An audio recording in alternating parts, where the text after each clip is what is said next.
안녕하세요. 햇살입니다. 여러분 계신 곳이 평안하고 안전합니다. 영혼들의 운명, 삶과 삶 사이의 새로운 사례 연구, 체면을 통해서 인간의 영혼은 어디로 가는 걸까? 우리가 알 수 없는 그 세계가 존재하는가? 우리는 많은 궁금증과 의구심을 갖습니다. 이 책을 통해서 천사나 다른 존재는 있는가? 그 의문을 풀어보기로 하겠습니다. 타인을 메신저로 사용하는 접촉. 60대의 데릭이라는 남자는 자신의 인생을 점검하고 가장 큰 슬픔을 풀어내려고 캐나다에서 나를 만나러 왔다. 그는 젊은 나이에 4살짜리 어여쁜 딸 줄리아를 잃었다. 갑작스럽고 예상치 못했던 줄리아의 죽음이 너무도 괴로운 나머지 그와 아내는 다시 아이를 갖지 않기로 하였다. 나는 데릭을 깊은 수면에 들게 한 후 그가 전생을 마치고 영혼의 세계에서 원로들의 회의로 나갔던 장면을 데려갔다. 거기에서 우리는 그의 이번 인생의 주요 목적이 비극을 견뎌내는 것을 배우는 것임을 알 수 있었다. 데릭은 지난 2 과거생에서 자신에게 의지하고 있는 가족들을 돌보지 않고 그들의 삶을 힘들게 한 적이 있었다. 이번 생에서는 그는 훨씬 잘하고 있었다. 데릭의 사례에서 특별히 나의 흥미를 끈 것은 줄리아가 죽은 지 20년 만에 데릭에게 일어났던 하나의 사건이다. 데릭은 근래에 아내를 암으로 잃고 슬퍼하고 있었다. 어느 날 괴로움에 차서 그는 근처에 있는 놀이공원으로 걸어갔다. 회전 목마 근처에 벤치에 한동안 앉아서 음악을 들으며 아이들이 색색으로 칠해진 목마 위에 앉아 행복하게 돌아가는 것을 구경하고 있었다. 멀리서 보니 줄리아 같이 생긴 아이가 있어 눈물이 그의 눈에서 쏟아졌다. 바로 그때 20살쯤 된 젊은 여자가 나타나 옆자리에 앉아도 좋으냐고 물었다. 하얀 무명 드레스를 입고 손에는 찬 음료를 들고 있었다. 데릭은 그러라고 고개를 끄덕여주고는 여자가 음료를 마시며 영국에서 자라난 후 밴쿠버가 특별히 좋아서 캐나다로 왔다고 이야기하는 것을 말없이 들어주었다. 여자는 자신의 이름은 헤다라고 소개하고 데릭은 그녀 주변에 햇빛이 서려 여자가 빛나는 천사같이 보인다고 생각했다. 화제가 가족 얘기와 캐나다에서 살고자 하는 헤다의 새 삶으로 옮겨가자 데릭은 시간이 정지된 것처럼 느껴졌다. 데릭은 여자에게 아버지같이 말하는 자신을 발견했고 얘기를 하면 할수록 더욱 그녀를 아는 것 같이 느껴졌다. 마침내 헤다가 일어나서 다정히 자기의 손을 데릭의 어깨 위에 놓았다. 미소 지으며 그녀는 말했다. 저를 걱정해 주신다는 걸 알아요. 그러지 마세요. 나는 다 좋아요. 그리고 앞으로 멋진 삶을 살 거예요. 어느 때 또 만나게 될 거예요. 난 알아요. 천사, 기타, 천상의 다른 존재들.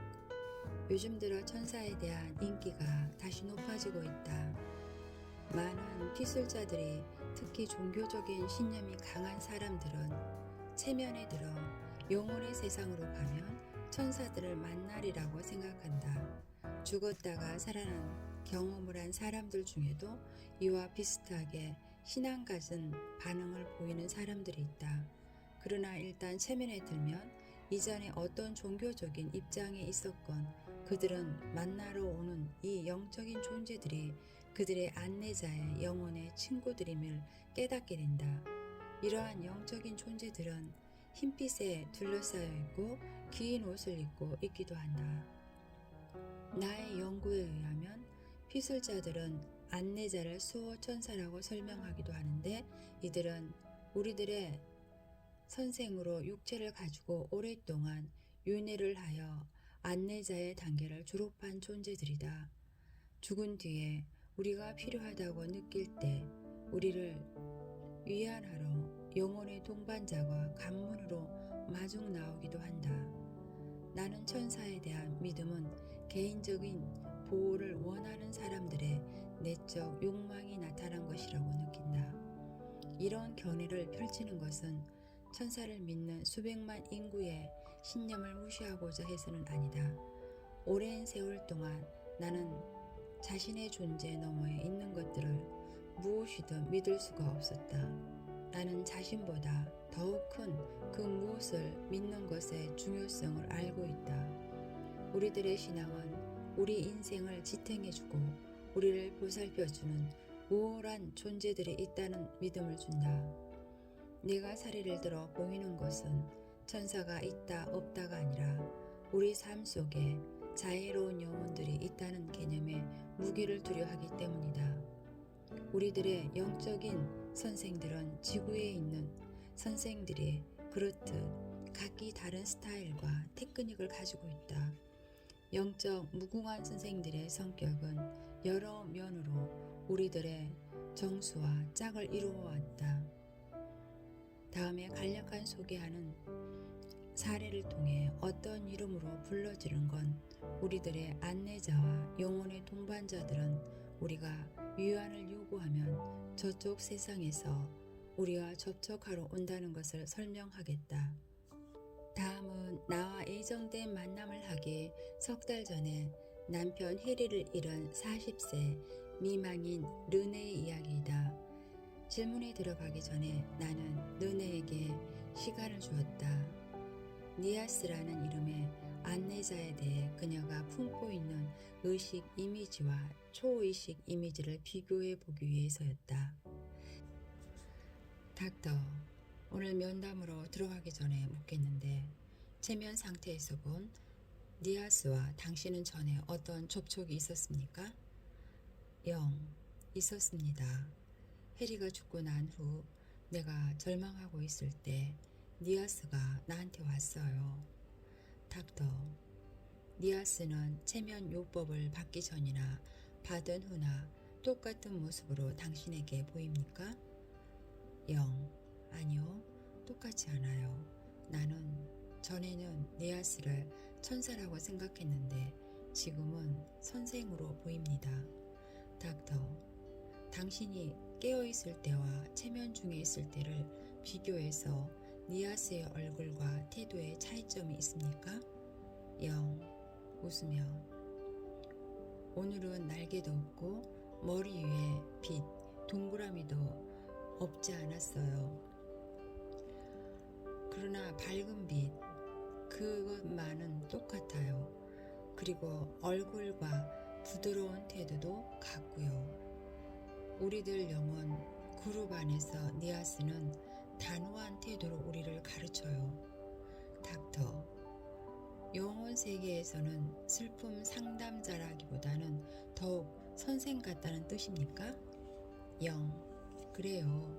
그 말에 맞는 것 같아요. 해리가 죽은 직후에 니아스는 그렇게도 다정하고 이해심 깊게 내게 왔건만 그렇다고 니아스가 영혼의 세계에서 친절하지 않다는 뜻은 아니에요. 단지 좀 더 정확할 뿐이죠. 닥터, 해리가 죽은 뒤 당신은 니아스를 부르기 위해 그 무엇을 했습니까? 장례식이 끝난 후 나는 도와달라며 울었어요. 나는 혼자 있었어야 할 것 같았고 아주 고요해야 할 것 같았어요. 듣기 위해선. 닥터, 니아스를 실제로 보기 전에 니아스의 목소리부터 들었다는 뜻입니까? 아니요. 처음에는 침실에 니아스가 내 머리 위에 떠 있는 것을 봤어요. 나는 베개를 껴안고 그것이 해리라고 상상하다가 울기를 멈추었어요.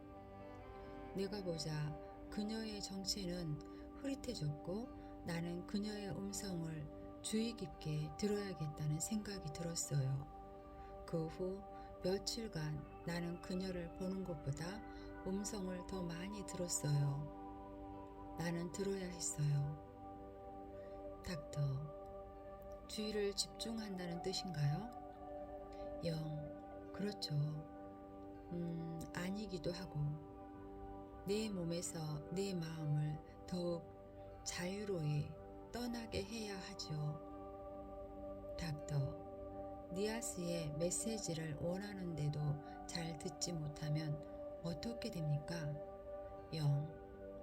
니아스는 나의 감정을 통해 의사소통을 합니다.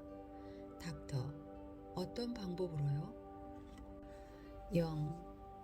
네가 무슨 일에 대해 할까 말까 망설이며 혼자 드라이브 하든가 혼자 걸어갈 때 니아스는 그 일을 하면 내 기분이 얼마나 좋을까를 느끼게 해줍니다.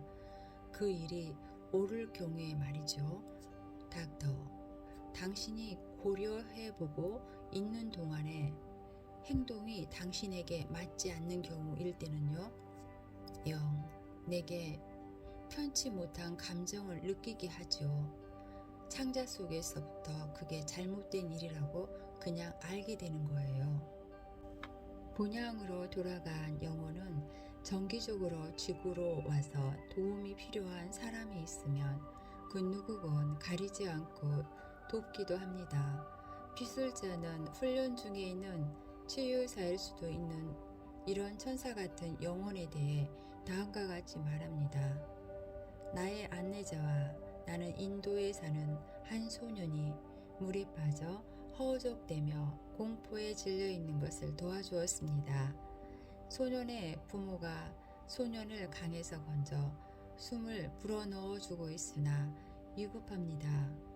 나는 소년의 머리에 양손을 대서 공포를 진정시킨 후 심장에 날카로운 에너지를 보내 몸의 온기를 돌게 하고 나의 정수리에 그의 정수리를 일순 합쳐 물을 토하게 한 후 다시 숨을 쉬게 했습니다. 안내자와 나는 이렇게 지구로 가서 전부 24명을 도와줄 수 있었습니다. 영혼들의 감정의 회복과 남은 사람들을 사례 11 영혼들의 감정의 회복과 남은 사람들 살아있는 사람들의 장례 교제에 대해 언급입니다. 배우자가 사망한 후 다시 다른 사람을 사랑한다는 일은 때로 죄의식과 심지어 배반감을 불러옵니다. 영혼은 오로지 그들의 배우자가 행복해지고 사랑받기만을 원합니다. 영혼이 원한다고 해서 우리가 과거의 사랑을 칸 속에 집어넣고 현재의 사랑으로 쉽게 옮겨갈 수 있는 것은 아닙니다. 길고도 행복한 첫 결혼 생활 중에 배우자를 잃은 사람은 훌륭하게 재혼할 수 있는 가능성이 큽니다. 재혼은 처음에 가졌던 결혼 생활에 대한 선물입니다. 다른 사람을 사랑하는 것은 우리들의 첫 사랑을 낮추거나 불명예스럽게 하는 것이 아니라 오히려 배우자의 죽음을 받아들였다는 감정적 성숙함을 반영하는 것입니다. 죄의식을 밀어버린다는 것은 사실 말하기는 쉬워도 어려운 일입니다. 영혼의 세상을 요약해서 말한다면 영혼은 육체를 벗을 때 부정적인 감정 덩어리들도 거의 함께 벗습니다. 지난 생에 겪었던 감정인 고통의 흔적을 다음 생까지 지니고 갈 수도 있으나 그것도 새 몸을 가지고 지구로 돌아갈 때까지는 일단 정지 상태인 것입니다. 부정적인 에너지의 많은 양이 귀향길 초기 단계에서 특히 오리엔테이션 기간에 제거됩니다. 영혼이 영의 세상에서 순수한 에너지로 다시 한번 돌아가면 증오, 분노, 선망, 질투 같은 감정들을 더 이상 느끼지 않습니다. 영혼은 이런 감정들을 경험하고 배우기 위하여 지구로 온 것입니다. 지구를 떠난 후 영혼들은 그들이 뒤에 두고 온 것들에 대해 슬퍼할까? 영혼은 육체를 가지고 살았던 모든 과거의 생에 있었던 좋은 시간들에 대해 향수를 지니고 있다. 그러나 이러한 슬픔은 영혼 세계의 지극한 축복과 기쁨 속에 녹아 없어지고 영혼은 지구에 있을 때보다 더욱 생생하게 살아있는 듯한 느낌을 갖습니다. 그럼에도 불구하고 나는 슬픔의 형태로 인해 발생되는 두 종류의 부정적인 감정이 영혼 속에 있음을 발견하였다. 그 중 하나는 아주 후회스러운 선택을 할 경우, 특히 그 선택으로 인해 타인에게 상처를 입힌 경우, 슬픔으로 나는 이것을 카르마적인 죄의식이라고 부르겠다. 카르마적 죄의식에 대해서 이후 카르마를 설명할 때 언급한다. 영혼이 느끼는 또 다른 종류의 슬픔은 자신이 떠난 후에도 삶은 계속된다는 우울이나 좌절이나 불행함이 아니다. 그보다는 그들 존재의 원천과 다시 합쳐지고자 하는 열망에서 비롯된 슬픔이 있는 것이다. 나는 모든 영혼들은 그들의 발전 수준과 관계없이 똑같은 이유로 완성되기를 추구하는 열망을 가지고 있다고 믿고 있다. 영혼들은 성장하기 위해 지구에 온다. 내가 영혼 속에서 본 슬픔은 하나의 생을 마쳤음에도 자신의 에너지를 완성시키기 위하여 추구했던 영혼 불멸성을 아직도 찾지 못한 데서 기인한다. 영혼의 운명은 경험을 통해 얻는 지혜를 가지고 불멸의 진리를 깨닫는 구도의 길을 가게 되어 있다. 남아있는 사람들은 영혼이 멸망하는 것이란 슬퍼하는 사람들에 대해 느끼는 동정이나 연민이나 측은한 감정과는 다르며 절대 수그러들 수 없다는 것을 알아야 한다. 영혼이 가지고 있는 불멸의 특성은 지난 생에서 지녔던 육체의 화학작용과 개인적인 성격에서 벗어나 있기 때문에 평화롭다. 영혼들은 지구에 있는 사람들을 간섭하고 있을 여유가 없다. 드문 경우이긴 하지만 죽은 후 어떤 영혼은 인생에서 겪은 일이 너무 억울해서 어떤 식으로든 해결 없이는 지구를 떠나고자 하지 않는다. 나는 이 현상을 이후 귀신에 대해 설명할 때 언급하겠다. 영혼이 지구를 떠나지 못하는 이 갈등에는 당신이 다른 누구와 다시 행복을 찾았다고 해서 비롯되는 슬픔은 없다. 떠나는 영혼이 남아있는 사람보다 크게 유리한 점은 자신은 아직도 살아있으며 앞으로 사랑하는 사람들을 다시 찾을 것이라는 사실을 안다. 영혼은 고결성은 사랑하는 사람들이 자유롭게 원하고 선택한 인생을 살다가 마치기만을 지극히 염원한다. 세상 떠난 영혼을 오게 하고 싶다면 영혼은 올 것이나 그렇지 않는 한 영혼은 당신의 사생활을 존중한다. 영혼 세상에 남겨둔 당신 에너지의 일부분은 언제나 그곳에서 그들을 위해 존재하고 있다. 영의 세계로 돌아갈 때 영혼은 부정적인 감정 대부분 잃어버림으로 감정은 긍정적인 애정으로 변화된다. 영혼은 무한히 주어지는 위대한 사랑을 느끼므로 자신도 타인에게 무조건적인 사랑을 베풀게 된다. 영혼들이 서로에게 보여주는 이 우주적인 사랑의 일관성은 지구에도 도저히 이해가 불가능할 만큼 절대적이다. 이런 이유로 영혼들은 우리들에게 추상적인 것으로도 보이고 동시에 감정이 있는 듯 보이기도 한다. 어떤 문화인 전통에는 영혼은 더 중요한 할 일이 있으므로 죽는 이러한 그냥 가게 하고 접촉할 생각을 말라고 충고한다. 정말로 영혼들은 당신이 독자적으로 생각해서 결정을 내리지 않고 세상 떠난 이들에게 의지하게 되는 것을 원하지 않는다. 그럼에도 불구하고 대부분의 사람들은 새로운 인간관계를 맺는 일에 죽은 이들한테 위안을 얻으려 할 뿐 아니라 허락도 받으려 한다. 당신이 만족해하면 당신이 사랑한 그 영혼은 당신의 사생활을 존중해 줍니다. 장래 결정에 특히 다른 사람과 맺어지는 일에 마음을 정하지 못하고 있으면 영혼은 자신의 의견을 당신에게 알리려고 합니다.